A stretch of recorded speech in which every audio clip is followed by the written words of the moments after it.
¡Ay, ay, ay, ay! Meldor!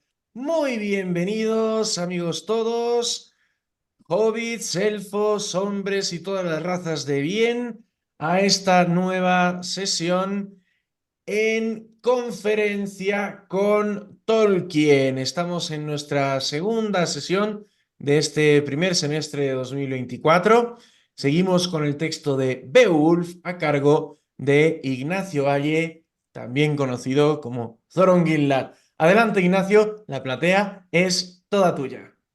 Gracias, Javier, por la presentación. Gracias por todo tu apoyo. Gracias a la Sociedad Tolkien Peruana por esta nueva oportunidad. Y bueno, en la anterior sesión ya hemos hablado del contexto de Beowulf, ¿no? El contexto de Beowulf, el universo literario, el contexto histórico, un poquito del argumento, ¿no? De la trama de Beowulf, que no es un texto muy conocido en el mundo hispánico y por lo tanto me parecía pertinente hacer toda esta introducción.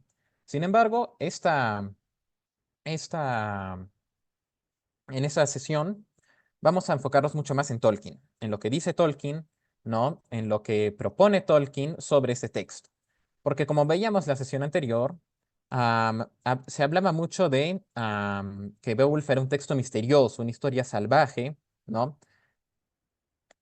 Entonces, era una historia muy mal entendida, ¿no? Había muchos críticos, ¿no? El contexto había sido hecho en la época, ¿no? de barbarie, en cierta forma, ¿no? Durante las invasiones vikingas, ¿no? Al reino de Wessex, Inglaterra, ¿no? El Danelaw y todo lo que comentábamos la vez pasada. Y pues, y el texto pertenece a la tradición de la germánica, ¿no? A la epopeya germánica, específicamente. Es totalmente aparte, ¿no? Este texto es totalmente distinto, diametralmente distinto a todo lo que es el mundo mediterráneo, ¿no? Es una tradición que se ha desarrollado de forma aparte, ¿no? Es una tradición nórdica que está de cierta forma relacionada con todo lo que es las sagas nórdicas, los de Islandia, todo lo que es Noruega, Alemania, ¿no? Entonces, el poema de Beowulf está en este universo literario, ¿no? Con núcleos mitológicos propios y ajenos a los mitos grecolatinos, ¿no? Entonces, es un universo literario, ¿no? Es un universo épico propio. Bueno, hablábamos de Beowulf, ¿no? Beowulf básicamente es un texto que es elaborado cerca del año 800. Fue escrito en Inglaterra y narra la historia de Beowulf, ¿no? Beowulf, que es un príncipe, que él va a ayudar a los daneses. Los daneses estaban enfrentándose a Grendel, un monstruo hombre, ¿no? Del cual hablaremos la próxima sesión, que devoraba, que comía, ¿no? A seres humanos, a los daneses. Y entonces Beowulf va a rescatarlos, mata a Grendel, luego la madre de Grendel quiere vengarse, a Beowulf mata a la madre de Grendel, vuelve a su tierra, después de un tiempo es coronado rey, pasan muchos años y en su vejez Beowulf vence a un dragón que amenazaba sus tierras. Y ese es el texto, básicamente, ¿no? Entonces, pues veíamos en ese texto, vamos a ver en la sección de hoy, que es básicamente los críticos, ¿no? Lo que critican a Beowulf y la respuesta de Tolkien. Básicamente esos van a ser los dos polos por los que nos estaremos moviendo. Entonces, hemos visto varias opiniones, ¿no? Sobre Beowulf, son muchos los críticos a los que cita, entonces yo solo voy a destacar algunas, las más importantes, a mi parecer. Tolkien hablaba, ¿no? Que el texto no era entendido desde la poesía, desde la literatura. Se intentaba buscar su interpretación como texto histórico, como texto sociológico, como documento, ¿no? Más que nada, y no se veía, y había muy poco, muy poca gente que miraba como literatura, como poiesis, ¿no? Como poesía.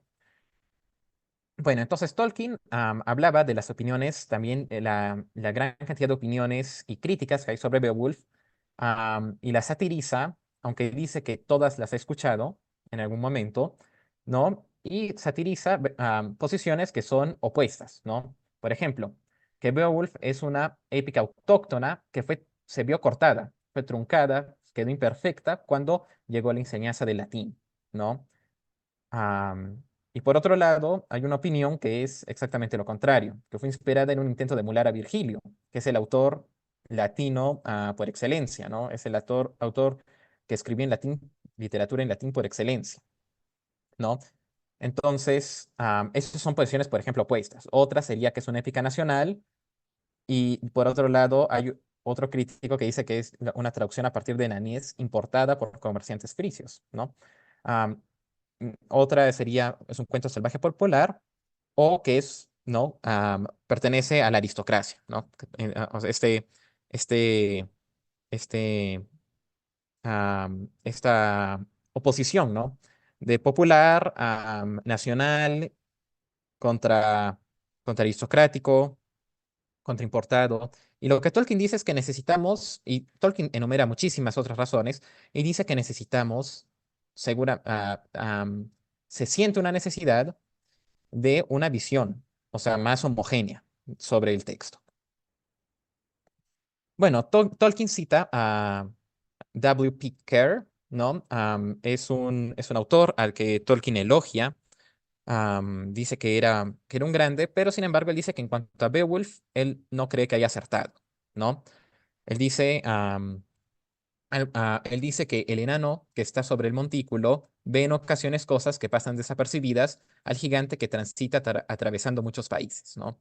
Entonces, en este punto de Beowulf específico, critica a Kerr, y bueno, comentábamos este texto en la sesión anterior, pero lo que vamos a destacar hoy es que él dice, sobre todo la estructura, él critica la estructura de Beowulf como estructura, como fue compuesto, ¿no?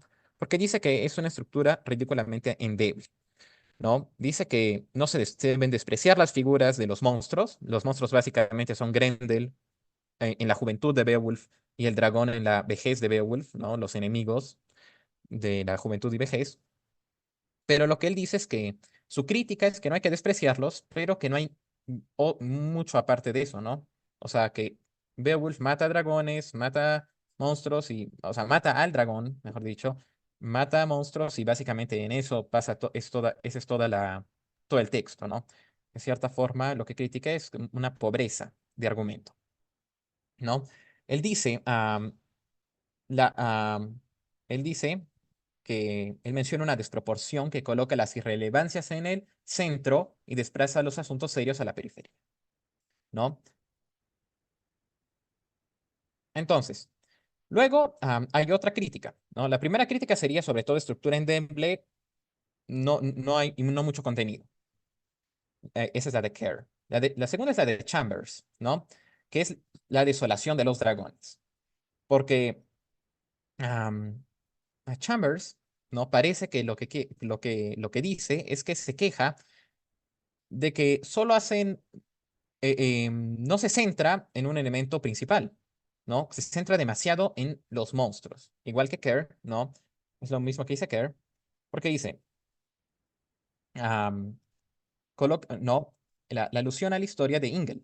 Dice que, sobre todo, a la historia de Ingeld es un rey semi-mitológico, ¿no? Del norte, y es mencionado en Beowulf. Solo que lo que dice Chambers prácticamente es ¿por qué no aparece más? Yo quería saber más de Ingeld y de su padre, Rey Froda, y sin embargo, no hay tanto de Ingeld, y en cambio, en vez de aparecer Ingeld y el Rey Froda y toda esa historia, lo que hay es una desolación de dragones, ¿no? Él dice, ¿por qué no cambió al dragón para poner más sobre Ingeld y más sobre Rey Froda y etcétera, ¿no? Entonces, esa es la crítica de R. W. Chambers, ¿no? La desolación de los dragones. Y finalmente, tenemos la crítica de Girvan, ¿no? Que él dice, bueno, lo puedo leer, es una crítica que no me voy a enfocar mucho hoy, Pero dice, hay que reconocer que existe materia para el asombro y campo para la duda. Pero tal vez podríamos responder con absoluta satisfacción a algunos de los interrogantes que surgen sobre el modo en que el poeta presenta su héroe. Si también pudiésemos responder con certeza a la pregunta de por qué escogió precisamente ese tema, ¿no? Entonces, la gran crítica de Girvan es sobre el tema, cuando para nuestra mentalidad moderna, muchos otros más elevados estaban al alcance de la mano, cargados con el esplendor y la tragedia de la humanidad, más dignos desde todos los puntos de vista de un genio tan asombroso y raro para la Inglaterra anglosajona. De nuevo, ¿por qué tanto monstruo? ¿Por qué tanta pérdida de tiempo cuando podrías haber escogido, cuando el autor de Beowulf, ¿no? En la Edad Media podría haber escogido otro tema? Y bueno, entonces ahora vamos a la respuesta de Tolkien, a lo que Tolkien dice, y Tolkien va a responder a cada uno de estos autores, ¿no? Bueno, sobre Gyrvant, él dice, uno casi se atrevería a preguntar si no habrá algo que falla en nuestra mentalidad moderna. No, él dice, Beowulf tiene un valor para, para Tolkien. Él dice, no, es improbable, podría decirse, que un hombre tal escribiera más de 3000 versos sobre un asunto que realmente no fuera digno de una seria atención y que siga siendo endeble e insulso una vez el autor ha terminado con él, ¿no? Entonces, él dice, es improbable que alguien, ¿no? haya escrito tanto, entonces tiene un valor. Hace una serie de interesantes reflexiones sobre qué es un cuento, más, no, tradición literaria, sobre los cuentos populares, pero no nos vamos a centrar en eso, sino que vamos a pasar de frente al segundo punto, ¿no? No con eso responde inicialmente a Girvan y ahora va a responder a Chambers, porque sobre la desolación de los dragones, ¿no? Él decía, ¿por qué no pones más sobre los personajes históricos, sobre el rey, sobre Ingeld, sobre el rey Froda, ¿no?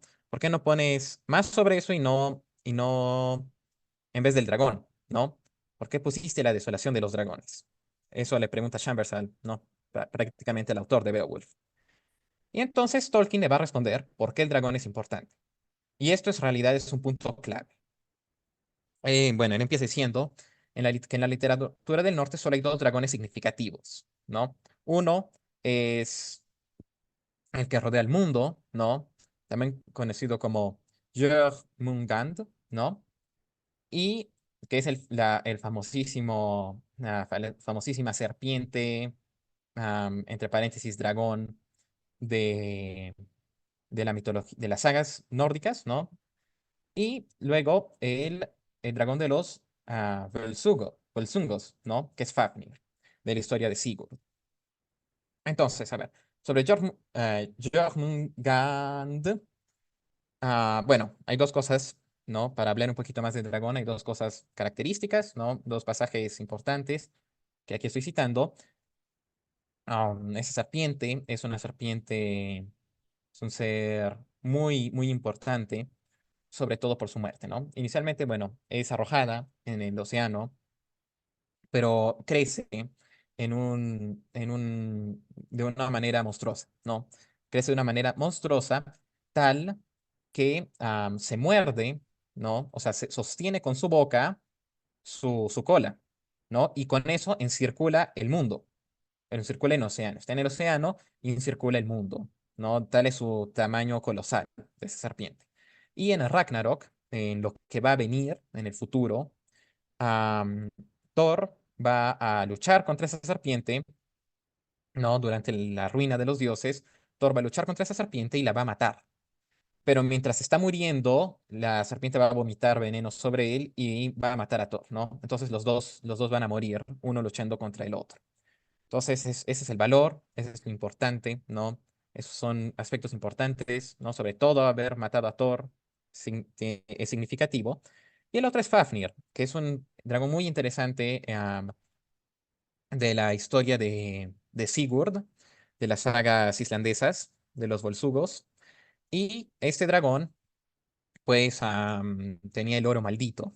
Tenía el oro maldito y es asesinado el dragón por Sigurd, el gran héroe lo asesina, y luego se queda con su oro. Aunque Fafnir realmente es un dragón que pues maldice el oro antes de morir y va a causar todo lo que, la ruina de todos los que vengan después a poseer ese oro, ¿no? Entonces, Fafnir, de cierta forma, es muy interesante ver el paralelismo que se puede encontrar entre Fafnir Fafnir y Sigurd y Túrin, ¿no? En la historia de Túrin. Bueno, pero entonces volviendo entonces al tema, esos son los dos grandes dragones, son los dos grandes ejemplos significativos. Uno es la serpiente de Midgard, ¿no? Y el otro es Fafnir de la saga de los Volsugos. Y Tolkien continúa, pero no es esto una desolación de dragones. Efectivamente, la alusión es al más renombrado gusano matado por el Velsigo resulta indicación suficiente de que el poeta seleccionó un dragón con un propósito bien definido. Mientras ponía todo su cuidado en comparar a su héroe, Beowulf, hijo de Ecto, con el príncipe de los héroes del norte, el Velsigo matador de dragones, ¿no? Entonces, ese es un argumento interesante, porque lo que Tolkien va a decir, básicamente, es que el dragón no es un mal villano, más bien es todo lo contrario. Los dragones son raros. Él menciona la rareza de los dragones, ¿no? Y es entonces es una proeza. Él dice, el dragón y su muerte como principal proeza del más grande de los seres, ¿no? Es una proeza porque son raros, ¿no?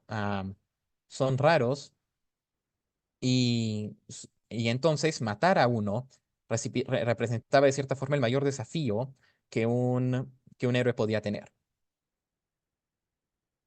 ¿no? Entonces él dice, de cierta forma, el dragón no es un desmerecimiento del pueblo, ¿no? No no es algo malo que no haya puesto enemigos monstruosos, ¿no?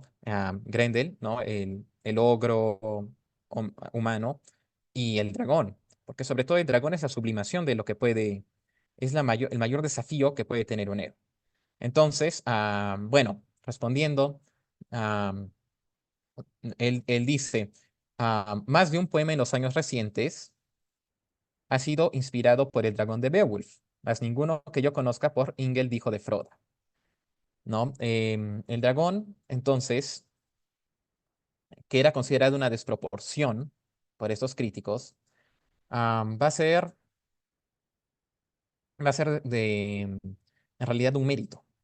Es un mérito para Beowulf y para la mitología am, implicada, ¿no? Entonces, entonces él dice, por lo que respecta al dragón, hasta donde nuestro pequeño saber sobre estos viejos poetas nos lo permite, una cosa podemos decir. El príncipe de los héroes del norte, memorable en grado sumo, su nombre perdurará tanto como el mundo, fue un matador de dragones. Su hazaña más renombrada, de la que derivó su título en noruego de Fafnisbani, la muerte del príncipe de los gusanos legendarios.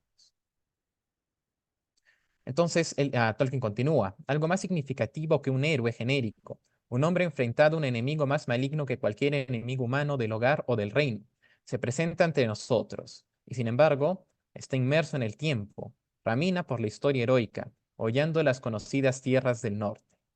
Y este, según se nos cuenta, es el defecto fundamental de Beowulf, que su autor, interrumpiendo en una época rica en leyendas de hombres heroicos, las haya empleado en una forma original, dándonos no solo una más, sino una leyenda que constituye una medida e interpretación de todas ellas. Entonces, y bueno, Tolkien también responde que no es culpa del autor de Beowulf, que luego haya, de cierta forma, tampoco conocimiento sobre Ingeld y el rey Froda, ¿no? Porque o sea, no es su culpa que los otros libros que habían sobre la otra información que había, que gran parte de la información que había sobre este rey se haya perdido. Bueno, pero él dice que no quiere desmerecer a, a- a- al héroe, solo por reconocer la importancia del dragón. Todo lo contrario, ¿no? En la mitología nórdica, ¿no? Existe un cierto fatalismo ante la batalla, ¿no? Ante la muerte. Pero Tolkien dice, en esa paradoja de no reconocer la derrota inevitable, es en Beowulf donde encontramos a un poeta que dedica un poema completo al tema y que ha llevado la lucha a un plano diferente. De modo que podemos ver al hombre en guerra con un mundo hostil y su inevitable derrota en el tiempo. Lo particular está en la periferia, lo esencial en el centro, ¿no? Así responde a Kerr de cierta forma, ¿no? Dicen, los elementos importantes están donde tienen que estar.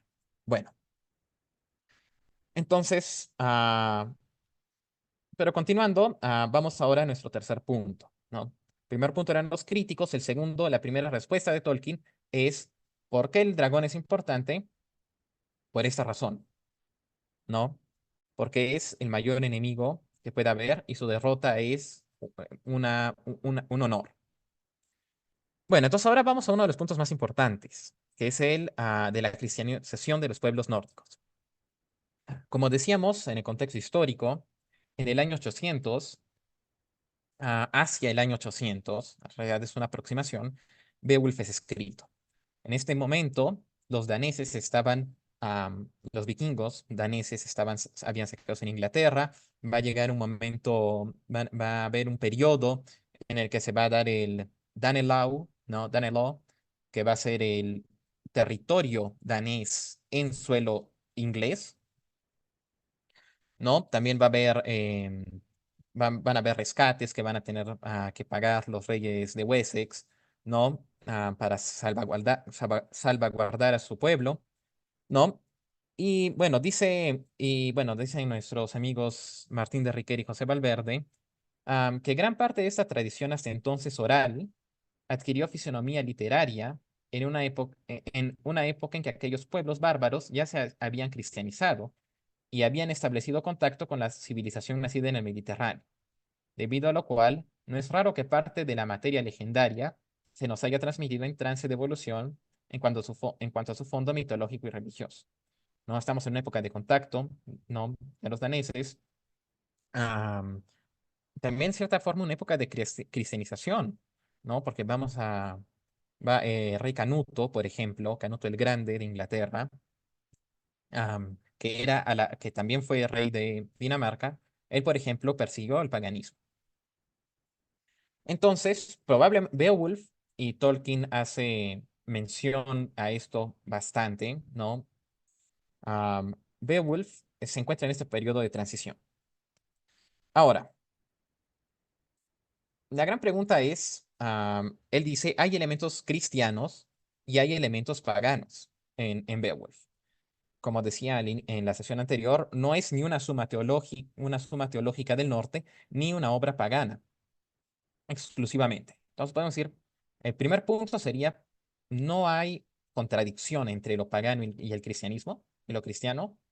Am, no hay no es evidente que una cosa se opone a la otra. Entonces, ¿cómo puede haber un texto de esta forma, ¿no? Un texto que sea tanto pagano, que coja tanto de los paganos como de los cristianos. Entonces, pues, cabría preguntarse si no es más bien una contradicción, una miscelánea. Y bueno, porque, por ejemplo, San Pablo dice, ¿no? Él dice que lo que los paganos sacrifican, lo sacrifican a los demonios, ¿no? No, de cierta forma, los dioses paganos son demonios, ¿no? Entonces, que no hay una contradicción. Y bueno, entonces ahora me voy a remitir a Santo Tomás de Aquino. Cuando tuve mis clases de historia medieval, pues tuve mi clase de la filosofía medieval precisamente cuando preparaba esta ponencia.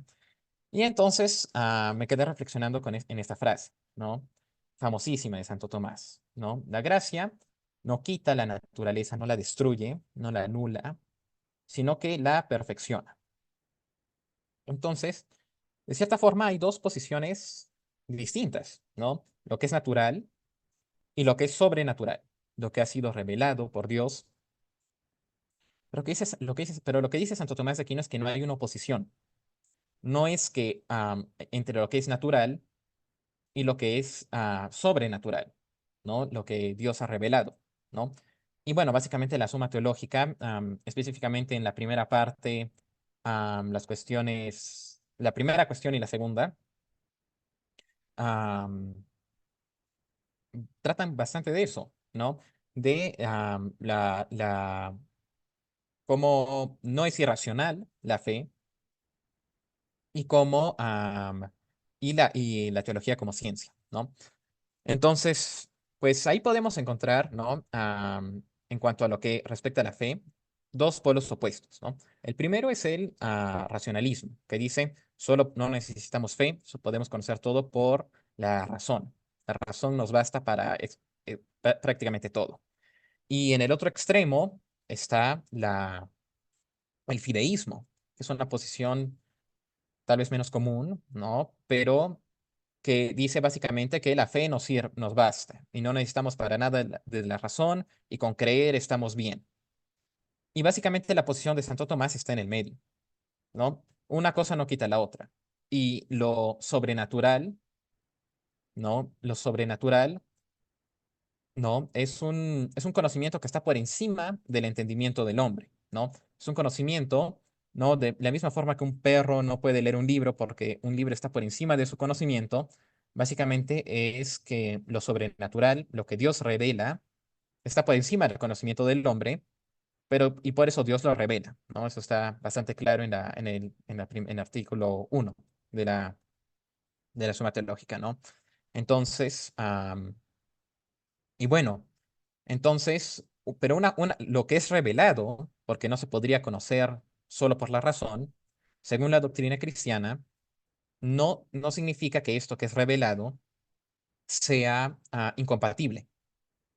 Que esté por encima de nuestro entendimiento no significa que no sea compatible con lo que nosotros podemos conocer racionalmente, ¿no? Y bueno, entonces a esto, entonces voy a, al punto, ¿no? Donde se encuentran también esos dos mundos distintos. El mundo de la gracia, el mundo de la revelación, ¿no? El cristianismo, cuando aparece, cuando surge, ya, pero aparece en un contexto histórico, que es el Imperio Romano, ¿no? Y el Imperio Romano tenía filosofía, tenía heredada de los griegos en gran parte, no, básicamente heredada de los griegos, tenía filosofía, tenía tradiciones literarias propias, y lo que va a pasar, ¿no? Finalmente, es que todo lo que es natural, ¿no? Todo lo que no se opone a la religión católica va a ser, de cierta forma, incorporado en una tradición. No va a ser rechazado. No se va a decir solo con, o sea, obviamente, la posición católica es solo Cristo salva, pero eso no niega todo lo que había, o sea, toda la literatura antes, ¿no? Entonces, digamos, pongo un ejemplo.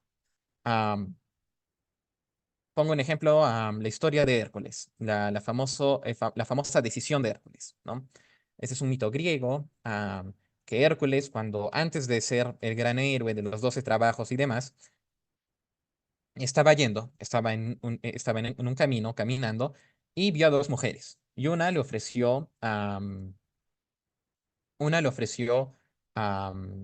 dijo, ven conmigo, mi nombre es Placer, conmigo vas a tener alegría y de manera fácil. Y la otra mujer le dijo, mi nombre es Virtud. Conmigo van a ver, los trabajos van a ser arduos, pero conmigo vas a poder subir esas montañas que ves al frente y ver la vista desde arriba. Y a través de los trabajos llegarás a la mayor gloria, llegarás a la gloria, ¿no? Y al reconocimiento de tu nombre. Esa es una historia griega. Sin embargo, eso es perfectamente compatible con el cristianismo. Ahora, lo que no es compatible es que te pongas a adorar como a semidios o como a Dios, porque que vayas al templo de Hércules y te pongas a adorarlo, ¿no? Una parte es una parte de todo lo que es el culto pagano va a ser puesto de lado, ¿no? En la ciudad de Dios, por ejemplo, San Agustín es muy duro al inicio. Básicamente, esa es su tesis principal al inicio de la ciudad de Dios contra los dioses paganos, ¿no? Pero eso no significa que no hayan elementos racionales, ¿no? Filosóficos, literarios, ¿no? No significa que los hombres, antes de la revelación, los humanos no pudiesen conocer al mundo. Según la teología católica, pues evidentemente no lo conocían en plenitud, no lo conocían de manera total. Pero eso no significa que no hayan podido conocer ciertas cosas racionalmente, ¿no? Y por eso muchos autores, Platón, Aristóteles, salvando ciertos aspectos, pero van a ser citados y muy seguidos por varios filósofos de la Edad Media, filósofos cristianos, ¿no? Entonces, en Beowulf lo que vemos es eso. Hay un elemento, hay un fuerte elemento pagano, totalmente, pero hay un elemento cristiano, ¿no? Y es precisamente en Beowulf, en este periodo, en el que aparece, ¿no? Y lo que dice Tolkien es que, bueno, primero dice, acepto sin discusión de principio a fin la atribución de Beowulf a la edad de Beda, ¿no? Pero lo que él dice es que no hay, en el poema ha tenido lugar en una fusión, ¿no? En un momento de contacto entre lo viejo y lo nuevo, un producto del pensamiento y una profunda emoción, ¿no? Por ejemplo, uno de los elementos que rescata, es muy interesante, es la, el coraje nórdico, ¿no? La valentía nórdica, ¿no? Entonces eso son cosas que rescatan. Pero, por ejemplo, am, la mitología nórdica se basaba básicamente, por ejemplo, que los dioses iban a morir. Todos los dioses, ya mencionábamos a Thor anteriormente, pero los dioses nórdicos mueren. Los dioses nórdicos, todos, si no me equivoco, mueren en el Ragnarok, igual que sus antagonistas, como el lobo Fenrir y pues Loki y todos los demás, ¿no? Pero, pero los dioses mueren. Entonces Tolkien menciona bastante que hay un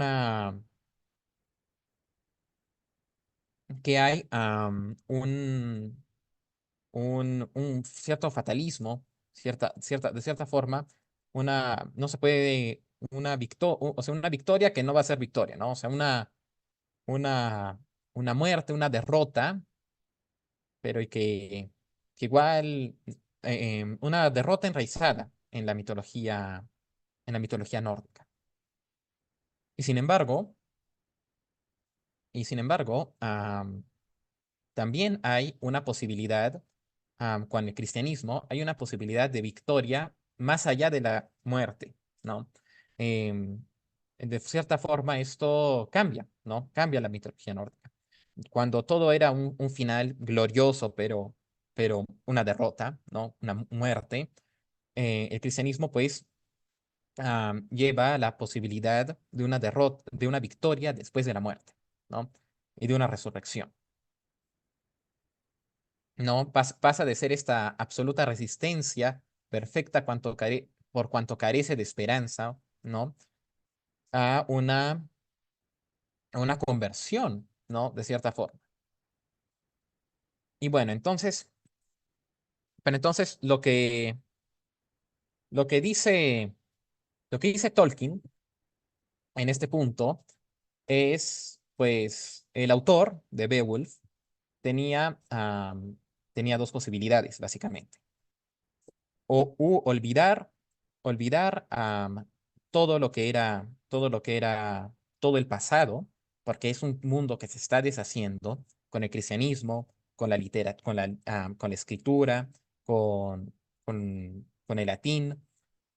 El autor de Beowulf puede olvidar, ¿no? Para siempre, ¿no? Enterrar para siempre la mitología nórdica, y es lo que va a hacer Beowulf, y es lo que un cierto valor de Beowulf viene de eso, es, en vez de olvidar es dejar que sus poemas se olviden, es rescatarlos a tiempo.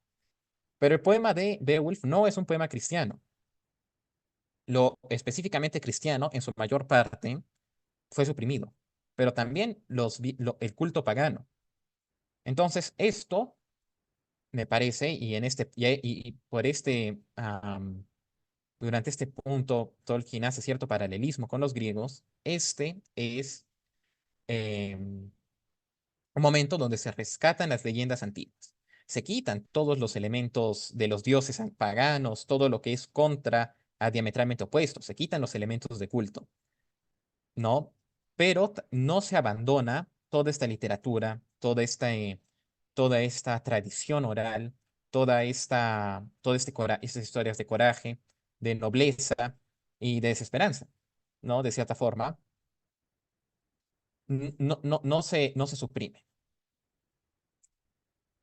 Y él dice, y en parte porque sus antiguos nombres, ciertamente no olvidados, habían sido poderosos y en la memoria parecían conectados no solo a la mitología o a las cosas de los cuentos de hadas, como las que encontramos, sino al paganismo activo, a la religión, ¿no? Los mitos paganos, ¿no? Eran grandes nombres, eran grandes personajes, Odín y Thor y todos, pero él dice que no eran, son sacados porque estaban vinculados a la idolatría, pero también porque no son esenciales al tema. Entonces, él dice, entonces la visión de guerra, como decíamos, cambia, ¿no? La guerra cambia, ¿no? em,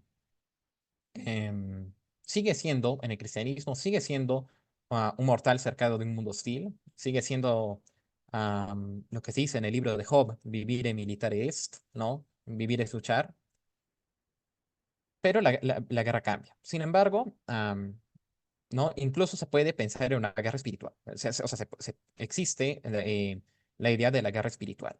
Sin embargo, él dice que no es una,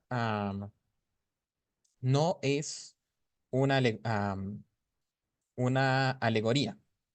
O sea, no es, igual que interesante compararlo con la obra de Tolkien, no es decir, Beowulf es el alma católica y los monstruos son los demonios y los pecados capitales y entonces hay que verlo, interpretarlo exactamente en ese sentido. No, él dice, es un poema literario, ¿no? Él dice, no era una homilía por ejemplo, Grendel no era una homilía alegórica. Grendel, ¿no? El monstruo, este ogro, se alimentaba de sangre humana y de carne humana y vivía en el mundo visible y tenía, ¿no? Y penetra en sus casas por la puerta, ¿no? Y el dragón esgrime fuego. Su codicia el oro y no las almas y es abatido con hierro en su vientre, ¿no? Entonces, él continúa. Casi podríamos decir que este poema fue inspirado por el debate que tanto tiempo había durado y seguiría después, y él mismo fue una de las principales contribuciones a la controversia. ¿Condenaremos a la perdición los antepasados paganos o no? ¿No? Entonces, bueno, entonces, qué bien haría leer estos autores paganos, esta literatura antigua. Bueno, y sin embargo, es eso, básicamente, lo que dice Tolkien que es, ¿no? Es un momento, en un momento clave, en un momento clave de la historia, ¿no? En un momento de que está desapareciendo el mundo pagano y apareciendo el mundo cristiano. De hecho, hay un famoso cuento celta sobre eso, muy interesante. No recuerdo ahora el nombre específicamente, pero hablaba básicamente cómo el mundo celta desaparecía frente al el mundo pagano, frente al cristianismo. Sin embargo, Beowulf no permite, es lo que salva de cierta forma las historias, quitando los dioses, quitando los elementos de culto, pero salva las historias.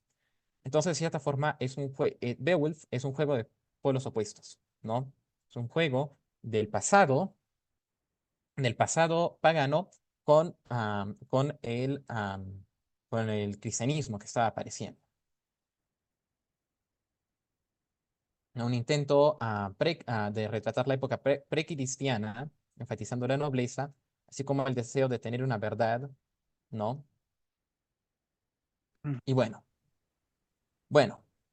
pero luego, entonces, esa es una de las partes claves de Tolkien, totalmente claves. Y ahora, bueno, pasamos a la última parte. Y, ya habíamos dicho, am, ya habíamos puesto al crítico de Chambers, ¿no? Como Tolkien refuta su famosa desolación de dragones, más bien es un acto heroico. Y ahora vamos a refutar a los últimos dos autores, ¿no? Que la falta de continuidad, ¿no? La falta de continuidad, la estructura endeble, la, am, lo mal puesto, lo mal estructurado, supuestamente, de la obra. Porque, como vimos, Tolkien en su juventud mata un monstruo, ¿no? Mata a Grendel en su juventud, y pasan un montón de años que no se dice casi nada de eso, muy de pasada se dice, y en su vejez mata un dragón y muere. Eso es el poema, básicamente. Entonces, esto ha sido muy criticado, como hemos visto, pero Tolkien dice, se trata en esencia de un equilibrio. No es, no es una estructura mala. Más bien es una oposición de finales e inicios, como dice Tolkien. En sus términos más simples, es una descripción contrastada de dos momentos de una gran vida, el encumbramiento y el ocaso, la elaboración del antiguo e intensamente conmovedor contraste entre la juventud y la vejez, el primer logro y la muerte inexorable, ¿no? Entonces, está dividido en consecuencia en dos partes contrapuestas, ¿no? Entonces lo que él dice, bueno, él continúa diciendo, esa estructura simple y estática, sólida y fuerte, aparece ampliamente diversificada en cada una de sus partes y no parece resentirse por el método, ¿no? En el tratamiento que el poeta da a la presentación del salto de Beowulf a la fama por un lado y de su realeza y muerte por otro, la crítica puede encontrar cosas que cuestionar, especialmente si es capciosa, aunque también mucho que alabar si es atenta. Y bueno, y Tolkien termina diciendo algo muy interesante sobre la métrica, ¿no? Como saben, y como decíamos en la sesión anterior, la poesía está dividida en métrica, es decir, está dividida de una forma matemática. Los versos tienen generalmente una cantidad de sílabas, ¿no? Y tienen una estructura que hace que suene como música, ¿no? Por ejemplo, bueno, hay muchísimos ejemplos, pero por ejemplo el soneto con sus versos de 11 sílabas, o el castellano, ¿no? Por excelencia, en español se hace generalmente con 8 sílabas. Y entonces él dice que a la crítica le parece más una obra de albañilería que una pieza musical, la métrica, esa estructura matemática del verso, ¿no? Él dice, los versos no se suceden de acuerdo a una melodía, sino que se apoyan en un equilibrio, una oposición entre dos hemisferios de valor fonético y contenido significativo aproximadamente equivalente, que son con más frecuencia rítmicamente contrapuestos que semejantes. Entonces, claro, hay crítica contra esto, pero él dice, en este fundamental hecho de expresión poética, pienso que hay un paralelismo con la estructura completa de Beowulf, porque Beowulf son polos opuestos, ¿no? Ahora dejo de citar a Tolkien, ¿no?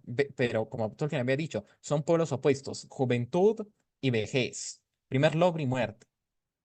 Am, de cierta forma, tal vez, ¿por qué no? Cristianismo y paganismo. ¿Por qué no? ¿Por qué no? Un enemigo humano, o un enemigo, perdón, fantástico, un enemigo lo más difícil, lo más grande que se puede uno enfrentar en contraposición con el enemigo humano que tanto querían los otros críticos. Un dragón frente, casi imposible de vencer, frente a un enemigo mucho más real.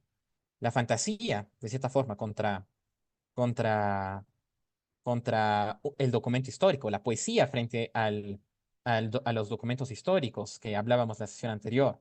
Entonces son básicamente el equilibrio de Beowulf, no se trata de opuestos, de polos opuestos. Entonces, Tolkien continúa. Dice, Beowulf es en efecto el más logrado de los poemas en inglés antiguo, porque en él los elementos, el lenguaje, la métrica, el tema, y la estructura están casi en perfecta armonía. El intento de buscar en Beowulf una estructura y un ritmo acentual ha llevado con frecuencia a juzgarlo, equivocadamente. En cuanto al tema, su valoración tropieza siempre con el deseo de encontrar en él un desarrollo narrativo del argumento. El, el lenguaje y el verso, desde luego, se diferencian de la piedra, la madera o la pintura, y pueden ser tan solo escuchados o leídos en una secuencia temporal, de modo que en cualquier poema que trate sobre personajes y acontecimientos, cierto elemento narrativo ha de estar presente. Con todo, tenemos en Beowulf un método y una estructura que dentro de los límites del verso se acerca más a la escultura o al arte pictórico. Se trata de una composición, no de una melodía. Y bueno, entonces en este punto, llegados a este punto, podemos ver que todos, ah, que todas las críticas han sido refutadas. Tanto el tema, que decía que despreciaba todo, ¿por qué no escogió otro tema? ¿Por qué puso una desolación de dragones? ¿Por qué tiene una estructura tan endeble? ¿Por qué, que es que es pagano o que es, es truncado por el cristianismo o que es una obra completamente cristiana y una suma teológica, básicamente, un tratado de teología? Entonces, Tolkien, el punto esencial, a mi parecer, de esta ponencia es que no es así, sino son precisamente polos opuestos rescatando lo mejor de cada lado. Y bueno, Así. continúa Tolkien, ¿no? Sobre el final. Dice que Beowulf es una historia, am, es una historia de derrota. El tema es derrota. La muerte de Beowulf, ¿no? A pesar de sus victorias tempranas, ¿no? Sus victorias sobre Grendel, el tema es la muerte, ¿no? El tema es esta muerte fatal, tal vez, que había de la antigüedad de los paganos, pero, pero a pesar de eso, ¿no? Es una muerte heroica, ¿no? Él dice, es necesario que su último enemigo no sea algún príncipe sueco o un amigo traidor, sino un dragón. Ensalce, no, este hecho ensalce el poema, no lo empobrece. La imaginación lo ha concebido precisamente para ese propósito. Si el dragón es el final adecuado para Beowulf, y estoy de acuerdo con el autor que lo es, entonces Grendel es un comienzo eminentemente apropiado. El triunfo sobre lo menor y más próximo a lo humano queda anulado por la derrota frente a lo más antiguo y elemental. Y bueno, con esto, am, bueno, Tolkien acaba hablando, haciendo una comparación imaginaria y hablando sobre lo enraizada, la tradición, am, el mundo nórdico y, y cómo eso conmueve de cierta forma a la gente que es de esa cultura. Bueno, con esto termina Tolkien y termino yo mi exposición. Muchísimas gracias por su atención. Ignacio, excelente. Ignacio, ¿me escuchas? Sí, perfectamente. Sí, Ignacio, excelente exposición. Este, quería hacer unos comentarios para ampliar. ¿Me Perfecto, escuchas? perfecto. Sí, sí, perfectamente. Sí, era sobre algunos puntos que estaba escuchando de la ponencia. Este, bueno, lo que se encontró, el, el, el manuscrito que se encontró fue datado del año 1000, ¿no? Se llama el Cotton Vitellius, que está en la Ay, biblioteca de Britania, un único manuscrito que existe a diferencia de otros poemas, ¿no? Pero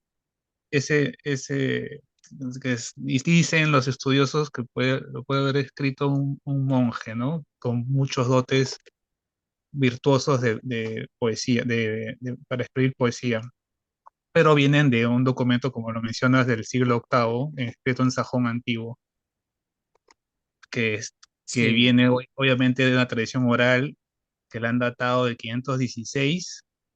¿Por qué? Porque todos los datos históricos, las 5 guerras que mencionan en el Beowulf, la parte de Ingel, la guerra de Finn y Genghis, la guerra de cuando muere Higelac, ese sí está datado por los arqueólogos en el 520, y la muerte de su hijo de Higelac en el conflicto de los suiones o los suecos con los gautas, ¿no?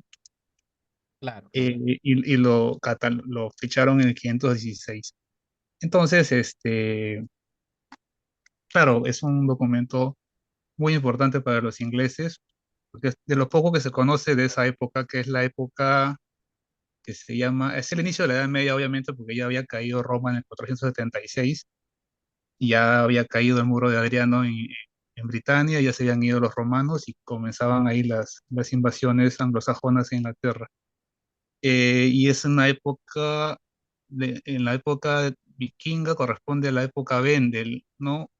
Entre la época de las migraciones y la época vikinga, del 500 al 700. Y ahí se conoce muy poquito, y de lo poquito que se conoce está Beowulf, está el episodio de Finn, y está también uno que otro saga nórdica de esa época, que solamente está, creo que, la saga de Bror Kraki, que es el sobrino de Hrogar, el que construyó Georod, ¿no? El Palacio Georod. Su sobrino es Bror Kraki, que tiene también su historia, su saga, que también históricamente ha existido Bror Kraki. Entonces, después, para ampliar, quería comentar que la cristianización llegó a Dinamarca, ya hablando del tema de Dinamarca y Suecia, que son los lugares donde transcurre Beowulf. Llegó a través del rey Harald Blåtand o Harald Bluetooth, ¿no? Alrededor de 960. Y él es el que cristianizó todo, hasta su muerte estuvo cristianizando Dinamarca, ¿no? Y Bluetooth, la compañía Ericsson en el año 2000 creó el Bluetooth, y las siglas, las runas son en honor a Hara, justamente Bluetooth, ¿no? La runa Claro, claro. Hara con la runa Berkana. Las dos runas juntas es el símbolo que conocemos de la tecnología Bluetooth. Y después, este, quería comentar la parte de paganismo y cristianismo. Justo en esa parte que estabas leyendo, eh, Tolkien hace tres preguntas, ¿no? ¿Qué pasaría con los paganos? ¿Serán condenados? ¿Todas las hazañas de Héctor valdrían en la actualidad? Ingel con Cristo. O sea, ¿qué tiene que ver Ingel con Cristo? O sea, Claro. todos son paganos. Entonces, Ingel es el rey pagano de los geobardos, ¿no? Que tienen un conflicto con Geodro también. Listo, Ya, muchas gracias a genial. todos. Muy buenas noches y Gracias, Jordi. continuaremos el próximo lunes con Beowulf. Gracias.